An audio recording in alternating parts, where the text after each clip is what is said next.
Is your legendary weapon doing 0 damage? Well, you came to the right place. In this video, I'm going to show you some builds that I personally use and a lot of other players, endgame players like myself, use. They're pretty fun and the damage can be quite high. I think one of the builds that I'll be using in this video may see a nerf in the future. It's like that crazy. So the main skill set that I like to use, I like to use this skill set first. I'll show you the weapons and I'll go over everything on what you want to do to achieve like high damage. This is what I mostly like to use. This is what I mostly run. I use a combination of sword and axe. More specifically, I use sharp fang axe for the buff and debuff strength. And this is a medium hilt. I use a strong pincer sword, which is a medium hilt as well. It's pretty fast, does good damage, and it's decently energy efficient. So the skills I use, I always use Berserk. Berserk is really good. You're gonna see Berserk a lot in this video. Berserk is like your bread and butter. It's an axe buff right here. It'll increase your attack damage, your attack speed, and your movement speed,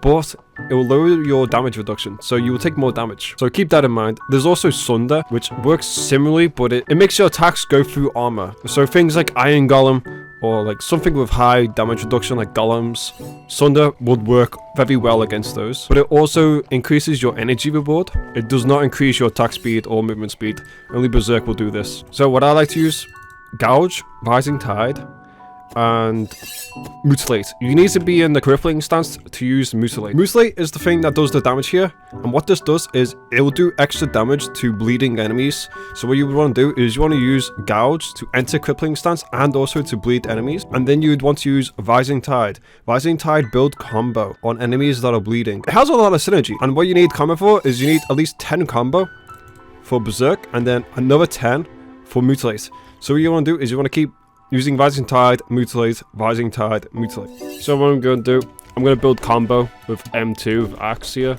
Get about 10 combo, use Berserk, use Gouge to start the bleed. Use Rising Tide. Use Rising Tide twice, build combo. Keep my energy up high. And let's see the damage numbers. So yeah, pretty good damage. Get my Berserk back. Gouge again for the bleed.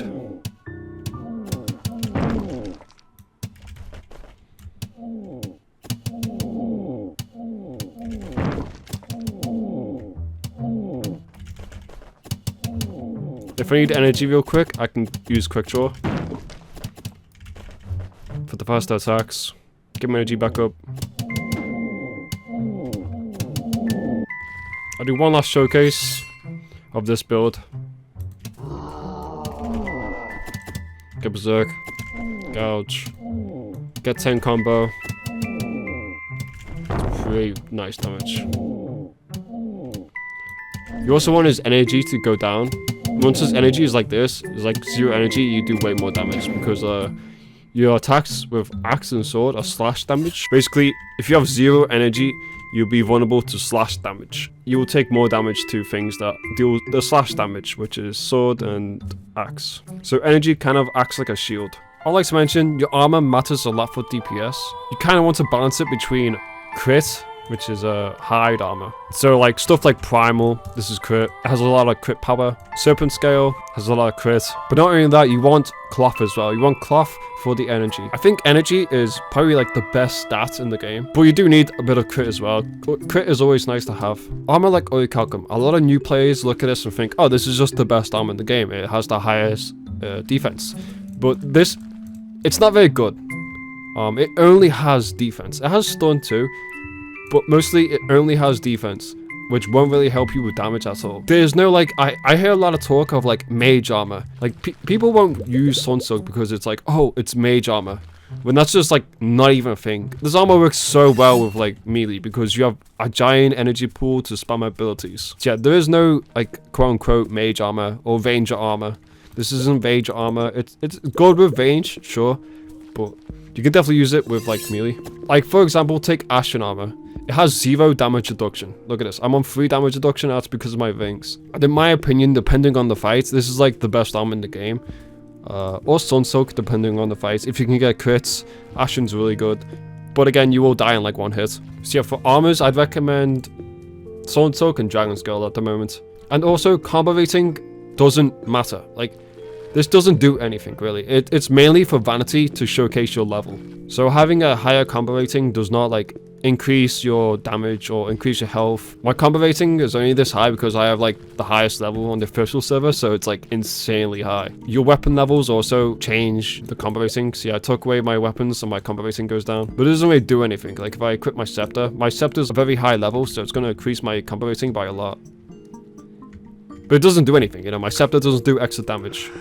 It's just vanity. The next build is a dual wield hammer build. This hammer here is a short hilt predator claw, and this is a medium sharp fang. They have to be in this order, so you want this one on right hand, so your M2 is the mace. Now for the skills you want upheaval, but you want to select it on the right side here. What this will do is it will select upheaval for this weapon here. So the next, you want vigorous bash. This builds 2 combo, like this.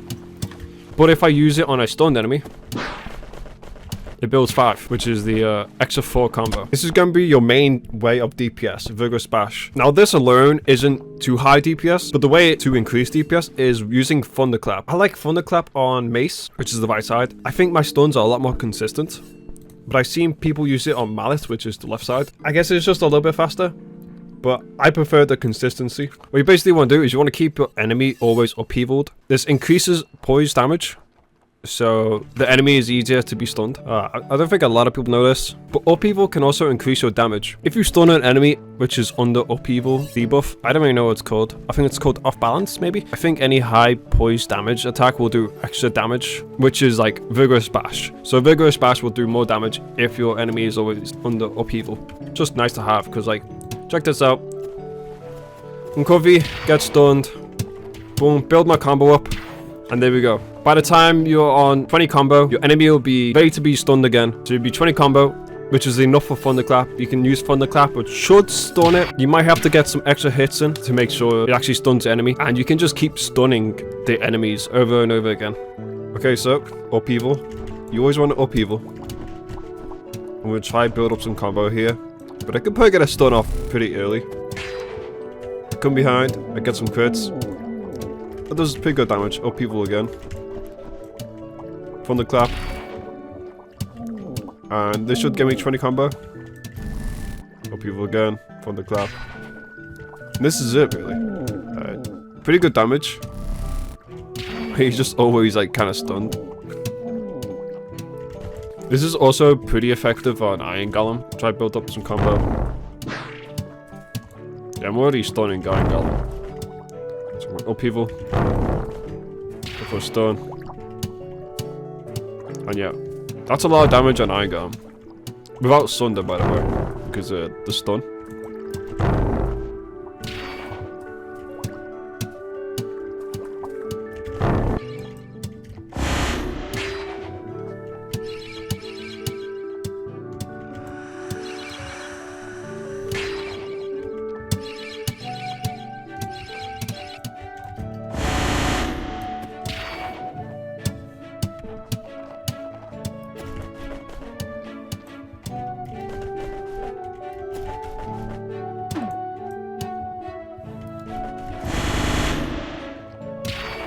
Sorry, thunderclap.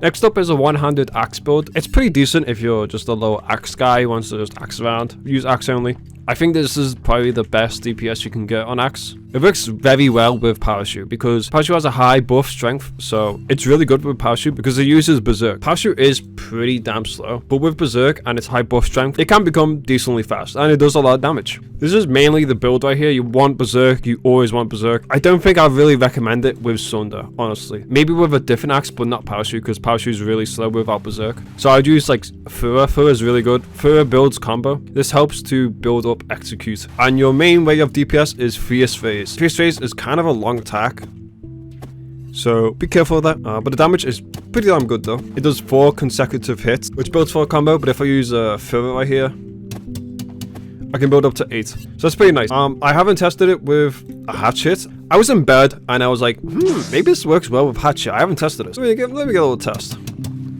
It might be decent with hatchet. It might be good with hatchet. But yeah, I recommend Parashu. I recommend you use a little bit more cloth for the energy though, and just dabble into crits just a little bit, so you can go behind. You can go behind enemies and use execute and get some crits. Okay, so I'm gonna use Further. Then I'm gonna want to build at least 10 combo. Get Berserk. Start doing some damage. This flamethrower might be a problem. Okay, no, we're fine. 110 DPS. Use execute. 232.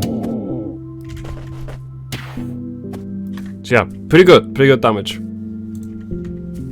He's on a Danto. Use Further. Get Berserk.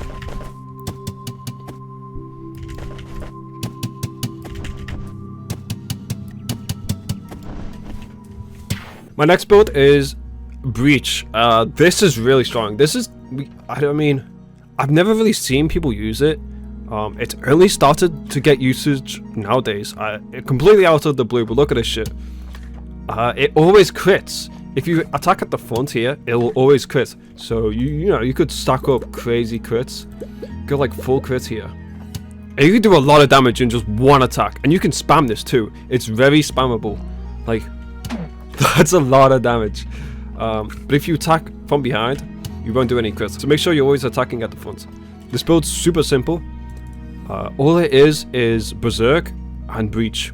That's basically it. You can just throw on like Upheaval, Thunderclap, and Further. Thunderclap because you'll be able to do more damage if the enemy is stunned and you're using Breach. And Upheaval for the extra damage to stunned enemies. And Berserk for the, you know, the attack speed, the damage, all that jazz. Let's build up some of this. And let's just hold this. That's crazy. He's an Ori armored, by the way. He's an Ori Calcum, and it just like melted him. I feel like this may get like nerfed because like compare it to like the mutilate build, right? There's a lot of going on there. This is just one attack. Like this is just 2 attacks pretty much. The rest of the stuff is just shit you can just throw on here. You can change any of these. I would keep these 2 maybe. I would keep Upheaval at least. You don't need Thunderclap, I guess, but it's probably nice to have. You can throw on anything else though. You can throw on like Seismic, maybe Retaliate. You could probably do like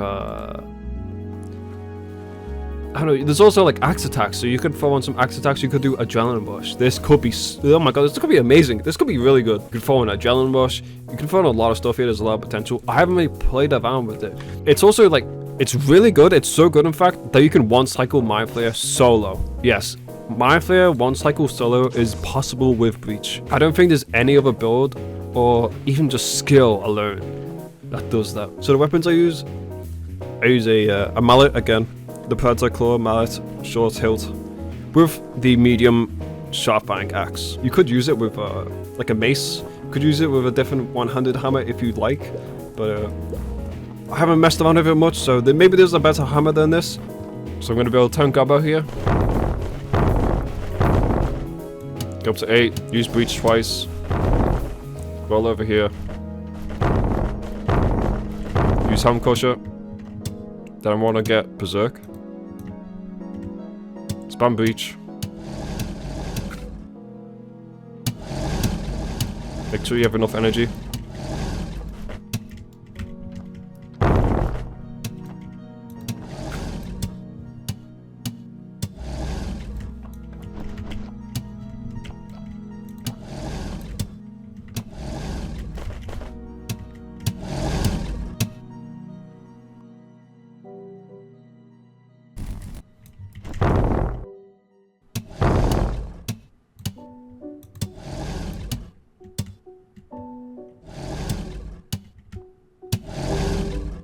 There you go, that's how you one cycle Mind Flayer. Okay, let's see how this goes against Forge Master. I haven't used this against Forge Master. I've only used this against Mind Flayer. So, I'm just gonna do that. Get my Berserk. Let's just see the damage. Okay, the damage is insane. Oh my god, what the fuck?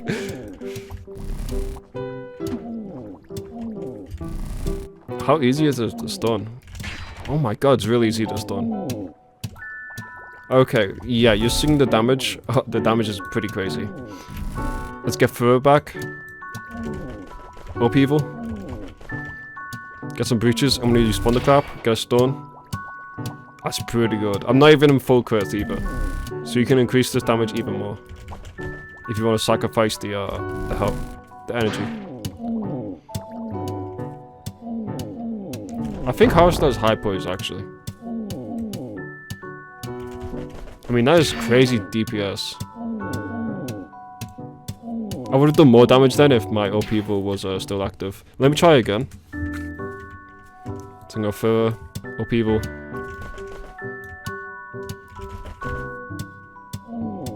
Yeah, it's so good.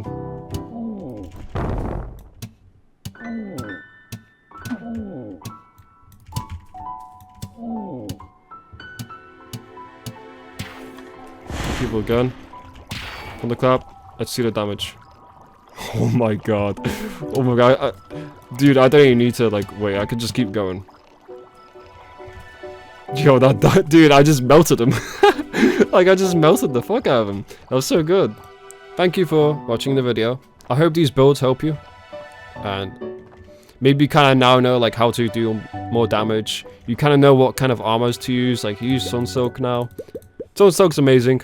And if you're watching this video before bow has been worked, you can subscribe and you'll be notified when I stream, because I'm going to stream when bow rework goes live. And we're going to go over like the best DPS with bow. We're going to find many strats with bow. It's going to be pretty fun.